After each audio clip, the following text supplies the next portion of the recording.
If you've picked up a daily barometer recently, then you are probably familiar with just one of the many aspects of student media. Tonight we'll be discussing other opportunities that are available to you in the College of Digital Arts. And what does it take to be an archaeologist? Join us as we go into the field for a closer look at the OSU Archaeological Field School. Finally, our own Joe Hedberg is bringing us to the firing range to get a closer look at OSU's Rifle Club. All that and more coming up on the Beaver News.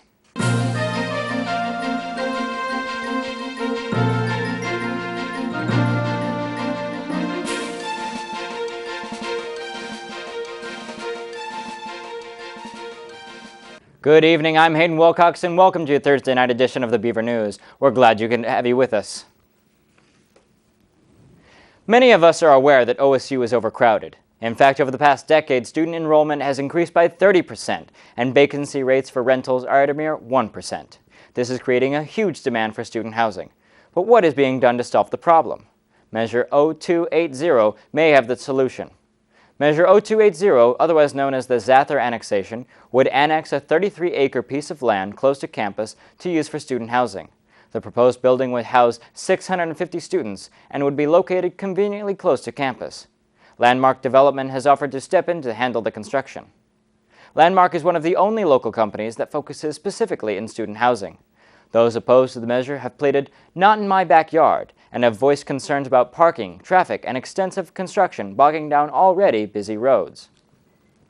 With election season drawing closer, our own Don Eiler, editor-in-chief of the Daily Barometer, sat down with Republican candidate for Congress Art Robinson to talk about issues that pertain to students. We have this segment of the interview for you tonight.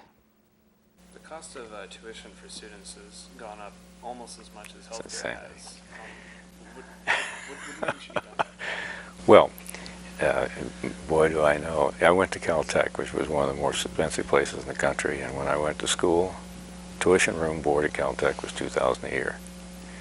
And most students could work their way through school if they didn't have the money. And of course, I know what you face today. I think that the expenditures on these campuses have gone too high, for one thing. So two things. One, I think the schools are living far higher than they used to. I think the wages are too high, and the faculty administrators are spending too much. And secondly, I think one of the reasons that they're allowed to do this is as a source of money, which looks good. I mean, you think I get elected to office saying I didn't care for student loans, you get the idea, and that's why I'm putting some words in it. But when somebody steps up and says, hey, don't worry about these high costs. We're spending money like water here at the university, but that's okay. We're going to loan you what you need. You get out of school with an incredible debt. And debt is death to, I mean, it's the worst possible thing you can do to a young person.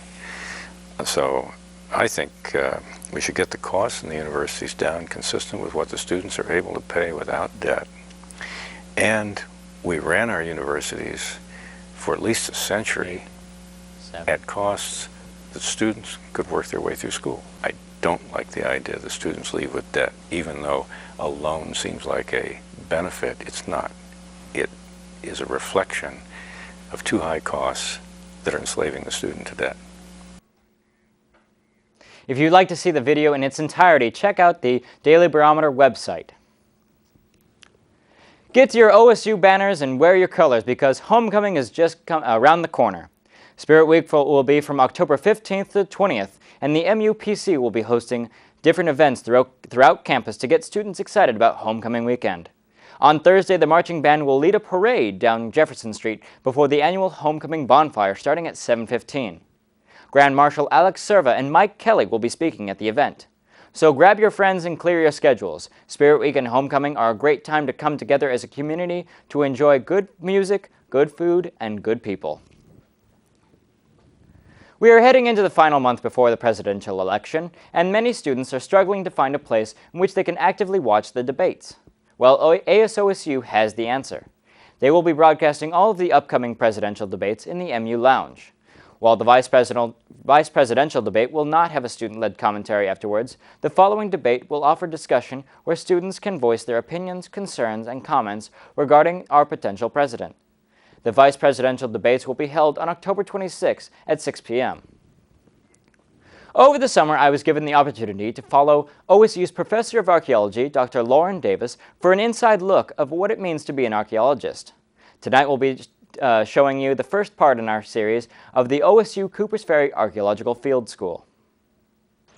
One has to wonder what could possibly be of so much interest to archaeology students at the bottom of the Salmon River Canyon. But these students are on a mission to unearth a past long lost to time. We're putting up a cover over the site because it gets very hot out here. So we've got to get this giant tarp over the site so we can get them out of the shade. And then once we get that up, we have to unload about 6,000 to 7,000 sandbags that we put in the site at the end of the excavation last year. So here we are at the Coopers Ferry site in the lower Salmon River Canyon, and we're beginning the 2012 field season by taking the back dirt off of our excavation unit from the year before. So here the students are shoveling off a layer of dirt that we have that's covering some wire fencing, that then is laying on top of thousands of sandbags that they're going to take out of the ground. Each sandbag contains dirt that we've excavated in previous years. And it's much easier to throw the sandbags out of the hole than it is to re-dig the dirt over and over and over again. The intense heat only drives their motivation to reach their goal, to uncover artifacts that have not seen the light of day in thousands of years. Those weigh? About 80 pounds, and there's over 6,000 of them. As we open up the site to start a new season, the students will find a level form that is information about the last excavation level that was conducted in each of the different squares, so we know exactly where to take off from where the last students ended. So we finally exposed the floor here after getting all the sandbags off. And so now that we've got that, the whole time we're doing that, some of them are leaking and getting the sediment onto the bottom of the floor here where we have excavated the past 3 years. And so what we got to do is get all of the sediment off to make sure we can clean it up before we can start excavating again. These eager minds will utilize knowledge and skill to bring the past back into the light, and in the process will attempt to rewrite the history books. This is Hayden Wilcox, reporting from Coopers Ferry Archaeological Field School for the Beaver News. We will be continuing that series on Monday and expanding on the segments that bring you into OSU's Archaeological Field School at Coopers Ferry. The cold is coming, and with many people packed tight together in this community, the potential for a flu outbreak is growing. Flu season is already starting to take a toll on some unlucky students and staff. To prevent becoming infected, consider that it might be time to get a flu shot. On October 17th, Student Health Services encourages you to come to the MU Room 109 and get your vaccination. Student Health Services will distribute vaccinations from 10 a.m. to 3 p.m. for a cost of $15. No appointments are needed, but the vaccines will be given on a first-come, first-served basis. Sick in bed is the last place you want to be during midterms. Most everyone knows that the Daily Barometer runs through the Student Media Department, but did you know that there are other programs through student media as well? Here in Snell Hall, there are many different programs to get involved in, including KBVR TV, KBVR Radio, the Beaver Yearbook, and Prism Literary Arts Magazine, and of course, the Daily Barometer. All of these organizations are student-led and provide opportunities to become involved in multiple elements of campus media. For examples of these mediums, find us around campus, in your car or at home. KBVR FM is a radio station 88.7. Prism Magazine can be found in the library and at the Writing Center. And KBVR TV is right here on Channel 26 or online at kbvr.com. Now that fall term has gotten fully underway, it's time to start a new season here at KBVR Station. Those of you who are familiar with our station will note that some old favorites are returning to the air. The Beaver Sports Show provides a weekly inside look into OSU athletics and will return to air Thursday night at 8. The ever-popular Locals Live will continue to run 6 p.m. every Friday. This year we're also seeing the return of some new shows that are steadily making their way to the top of the rankings. OS Squared, KBVR's sketch comedy show, will return to air every other Friday at 10, while In the Pines, a music project, can be found every other Friday at 5:30. Finally, the weekly miniseries Anchors will see its debut starting this Thursday at 10. Well, with so many people on campus, there are bound to be a wide variety of different clubs and organizations to cater to a diverse interest level. Our own Joe Hedberg went into the field to cover one such club.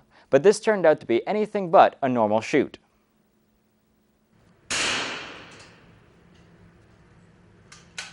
Calm, collected, and powerful. How are we on This time? is the Oregon State Rifle Club. I had never touched a firearm before I came to college. I heard about Rifle Club and said, you know, that might sound like fun. So went and I joined Pistol Club, went and joined Rifle Club, and here I am 3 years later. Oregon State's Rifle Club has been one of the most competition-dominant clubs on campus for the past 68 years. I've learned a lot about the fundamentals of marksmanship, from natural point of aim, gun safety. So we'll come in, we'll teach you the 3 safety rules that we teach here. Always keep the firearm pointed in a safe direction. Always keep your finger straight and off the trigger until you're ready to fire. Keep the rifle unloaded until ready to shoot.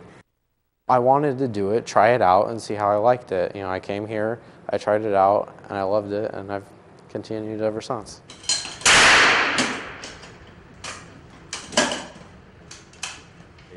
Yeah, this is how you learn how to shoot things in a safe environment versus buying your gun and your ammo and, oh, let's go out in the back pasture and shoot. And for me, it got me out of the house. It got me a nice social group and made some lifelong friends, I feel like. Tonight I've got a AR-15 with a .22 conversion kit that I'll be shooting just for fun. When you're shooting something the same size as the bullseye you're trying to hit, it takes a lot of skill. I got so excited walking in that I wanted to participate. After going through the proper safety class, I got down behind a rifle to take a few shots. I wanted to see how I measured up with them.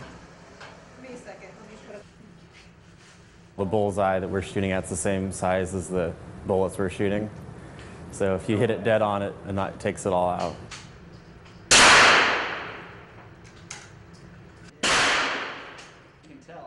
As you can see, not very well, but the president stepped in to show me how it was done.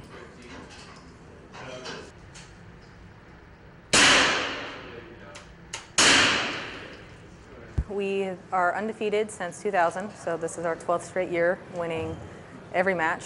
We have shooters in our league who have many, many, many national records. The president definitely proves these examples. This is Joe Hedberg with the Beaver News. Thanks for the great report, Joe. Before we close this evening, we're going to take a look at our weekend weather report.